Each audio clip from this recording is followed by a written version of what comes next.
Oh man, today's gonna be like one of the quickest and most least prepared videos. Minority Mindset, a channel I really enjoy, just posted a video about what the banks aren't telling you regarding debt. But in my opinion, missed a very, very important part. Look, before you get upset that I am bashing the Minority Mindset channel, I am not. I really enjoy the content, the channel, I watch it, it's great, and I know that there's a real estate aspect to it as well. But that's exactly what was missing from this last video that was posted. Let me first say that I completely agree. Credit card debt is bad. You should always pay off credit card debt. The interest rates are obscene. It would be better to finance a car at 1 or 2 or 3% because the financing rates are so low than to carry credit card debt. And I also want to give a shout out to Jaspreet's rule of 5. Just remember my rule of 5.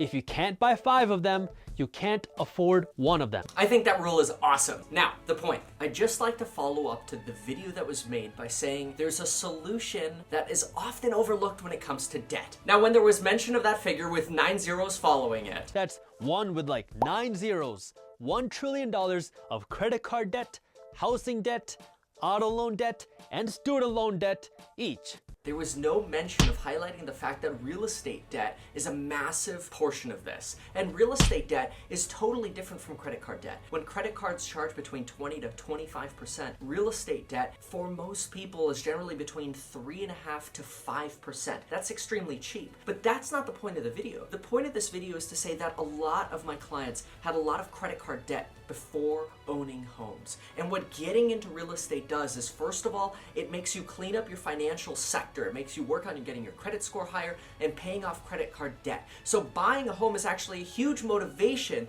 to getting your financial life in order. Second, once you start building equity in the home, which remember, we always want homeownership to be a long-run endeavor. I always encourage, if you can, hold on to a property, rent it out, keep it forever if you have to move. That way you can continue to develop equity and you're not subject to the ups and downs of the market, as long as you're not over leveraging. But over time, you generally are able to build equity that's positive net worth because you're paying your loan down and the value is going up. Even if it's just nominally going up over inflation, I'm not suggesting you need to get 7 to 12% returns on real estate. Even if it's just going up 3% above inflation, you're still controlling a very large asset with often very little of your own money, 20%, 10% down, whatever it is. So your debt goes down, your equity goes up because your debt goes down, and the market is appreciating.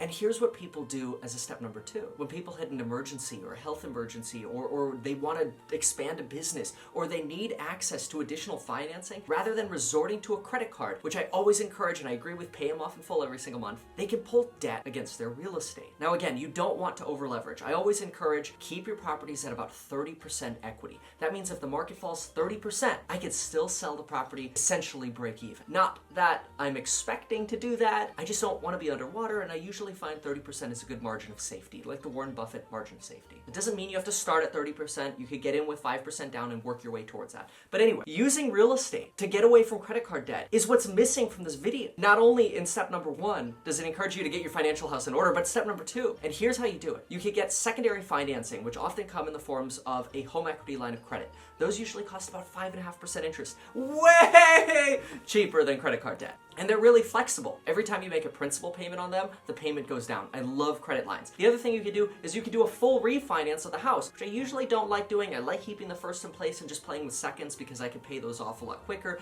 and still have sort of my amortization schedule going on the first. Anyway, topic for a different video. Most important though, is even if you couldn't get a credit line because you couldn't qualify or whatever, you could get what's called hard money financing. And I'm not encouraging this because it is expensive, but people do what are called hard money loans all day long for 6 to 10% interest, which 10% sounds really high. Like, what? 10% on a house? But if you're faced with a choice of 25% on a credit card or 10% for a hard money loan, just because you have the asset, you'll be able to get yourself out of that problem way faster than with credit card debt. Thank you for watching. That's all I got. Bye.